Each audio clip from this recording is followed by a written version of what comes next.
नमस्कार।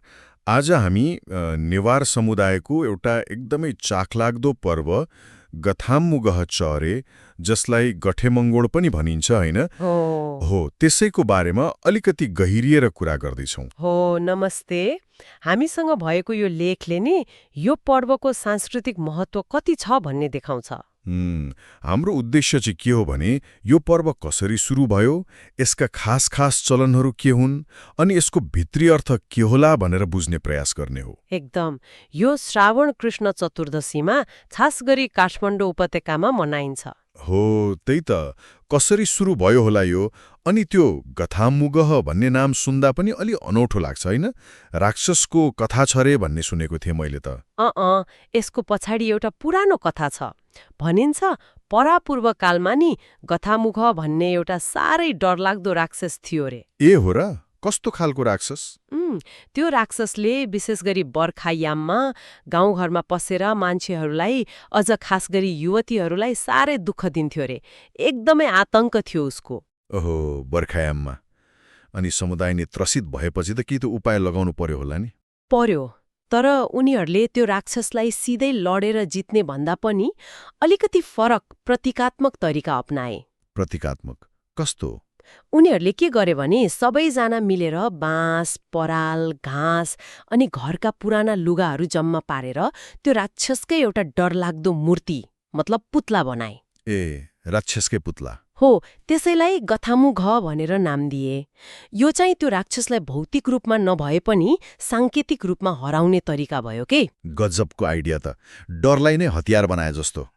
अनि त्यो पुत्ला बनाएर मात्रै भयो त त्यसपछि के गर्छन् नि? अँध्यारो हुन थालेपछि टोलका युवाहरू जम्मा हुन्छन् अनि त्यो पुत्लालाई डोरीले बाँधेर तानेर घिसार्दै टोलभरि घुमाउँछन्। घिसार्दै? हल्ला पनि गर्छन् होला? एकदम। ढोल, झ्याम्टा बजाउने, शङ्ख फुक्ने, कराउने, हल्ला गर्ने, मतलब एक किसिमले राक्षसलाई उसको ठाउँबाट धपाए जस्तो। ए, अनि त्यसपछि कहाँ लान्छन् त पुत्लालाई? अन्तिममा चाहिँ बस्ती बाहिरको कुनै खुल्ला ठाउँमा, प्राय दोबाटोमा वा खोला किनारमा लगेर त्यसलाई जलाइदिन्छन्। जलाइदिने? ए, भनेपछि राक्षसको अन्त्य भयो अनि शुद्धिकरण भयो भन्ने अर्थ लाग्यो होला नि त? हो, ठ्याक्कै। त्यो पुत्ला जलाउनु भनेको राक्षसको समाप्ति अनि जति पनि नराम्रा कुराहरू छन्, अशुद्धि छ, त्यसको पनि अन्त्य भयो भन्ने सङ्केत हो। तर यो पर्वमा पुत्ला बनाउने र जलाउने बाहेक अरू पनि त केही चलनहरू छन् क्यारे? मैले त्यो घर सफा गर्ने कुरा पनि सुनेको थिएँ। छ नि, एकदम महत्त्वपूर्ण चलन हो त्यो।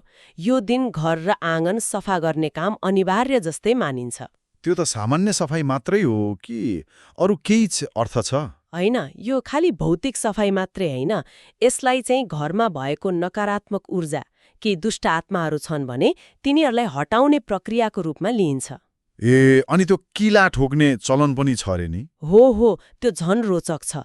घरको झ्याल ढोकामा 3 खुट्टे किला, विशेष किसिमको, त्यसलाई लौकाटिर किला भन्छन्, त्यो ठोक्ने चलन छ। ल, काटिर किला त्यसले के गर्छ? विश्वास चाहिँ के छ भने त्यो किला ठोकेपछि भूतप्रेत वा बाहिरी नराम्रा शक्तिहरू घरभित्र पस्न सक्दैनन् रे। ए, घरलाई सुरक्षित बनाउने उपाय कस्तो प्रतीकात्मक है। सफाई भयो, सुरक्षा भयो, अनि राक्षस दहन, यी सबैले त गहिरो अर्थ बोकेको हुनुपर्छ। निश्चय नै। गथामुग चहरेलाई हामीले भित्र र बाहिर दुवैतर्फको शुद्धिको प्रतीक मान्न सक्छौं। यसले नराम्रा तत्त्व, नकारात्मकता, अशुद्धि हटाएर सकारात्मक ऊर्जा र नयाँ सुरुवातको लागि ठाउँ बनाउँछ। अनि अर्को कुरा, यसले काठमाडौँ उपत्यकामा मनाइने अरू ठूला चाडपर्वहरू जस्तै गाई जात्रा, इन्द्र जात्रा आउँदैछ है भन्ने सङ्केत पनि दिन्छ। ए, मतलब यो पर्वले आउने अरू उत्सवहरूको लागि बाटो सफा गरे जस्तो भयो। हो, एक किसिमले त्यस्तै। चाडपर्वको लामो श्रृङ्खला सुरु हुनु अघिको शुद्धिकरण जस्तो। यो सोच त आफैमा कति अर्थपूर्ण छ। अनि यो पर्वको नामै गथामुग चहरे छ नि, यसको पनि त केही अर्थ होला नि? छ नि। नेपाल भाषामा गथा भनेको प्रेत वा राक्षस, मुगको अर्थ मान्छे, अनि चहरे भनेको चतुर्दशी तिथि। त्यसैले गथामुग चहरेको शाब्दिक अर्थ नै राक्षसको चतुर्दशी जस्तो हुन आउँछ। नामले नै कथा बताइरहेको छ। हो त नि, नाममै सार लुकेको रहेछ। यस्तो पर्वले समुदायलाई कसरी जोड्छ होला? यस्ता पर्वहरू त सामुदायिक एकता र सहकार्यको एकदमै राम्रो उदाहरण हुन्। पुतला बनाउनेदेखि लिएर त्यसलाई घुमाउने जलाउने सबै काममा टोल छिमेकका मान्छेहरू बच्चादेखि बुढासम्म सबैजना सहभागी हुन्छन्। रमाइलो पनि हुन्छ होला है? हो नि, रमाइलो गर्छन्, गीत गाउँछन्, नाच्छन्। यसले एकातिर आपसी सम्बन्ध बलियो बनाउँछ भने अर्कोतिर आफ्नो संस्कृति, आफ्नो परम्पराप्रति अपनत्व जगाउँछ, त्यसलाई जीवन्त राख्छ। हो, यो त खालि एउटा पूजा वा अनुष्ठान मात्रै भएन। यो त सामाजिक सम्बन्ध र सांस्कृतिक पहिचानलाई निरन्तरता दिने एउटा माध्यम पो रहेछ। बिल्कुल। गथामगत चहरेले नेवार समुदायको त्यो जीवन्त संस्कृति र नराम्रो कुरामाथि विजय पाउने जुन एउटा सामूहिक इच्छा शक्ति छ त्यसलाई देखाउँछ।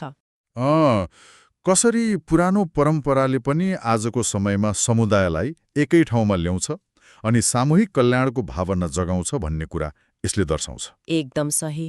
आजको यो कुराकानी त निकै फलदायी रह्यो। हामीले गथामुगहत चहरेको कथा, विधि अनि यसको गहिरो महत्त्वबारे धेरै कुरा बुझ्यौं। रमाइलो पनि भयो। तर जाँदा जाँदै मेरो मनमा एउटा प्रश्न आइरहेको छ।